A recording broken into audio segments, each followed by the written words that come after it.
Dans le dernier virage du circuit Maison Blanche, la voilà qui surgit, surréaliste.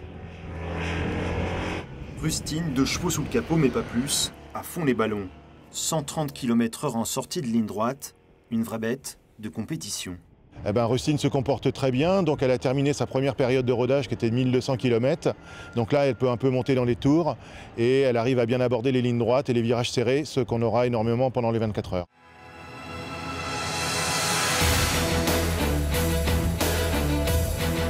Les 24 heures à Spa-Francorchamps en Belgique. Oui, même une Dodoche peut le faire.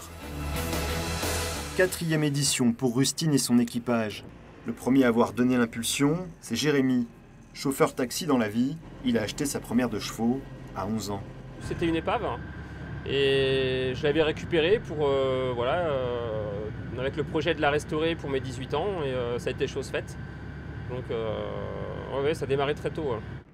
Les 10 et 11 octobre à Spa, l'équipage de Jérémy fera partie des plus petits budgets, 10 000 € contre 100 000 pour le plus élevé.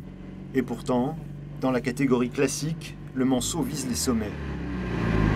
Donc, là, on commence à avoir pas mal d'expérience. On a déjà fait 3 éditions. Et cette année, on a vraiment l'ambition d'être sur le podium de catégorie. Restent les pannes mécaniques comme dans toutes les courses. Pour Rustine, il s'agit plutôt de sautes d'humeur. La preuve l'année dernière, où ce n'est pas le moteur qui a lâché.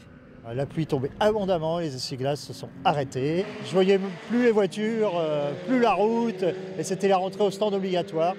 Alors ça, c'est un gag dont on se rappellera, parce qu'en début de course comme ça c'est un peu désagréable. L'histoire retiendra que l'équipage numéro 172 a pu redémarrer et terminer la course, pied au plancher.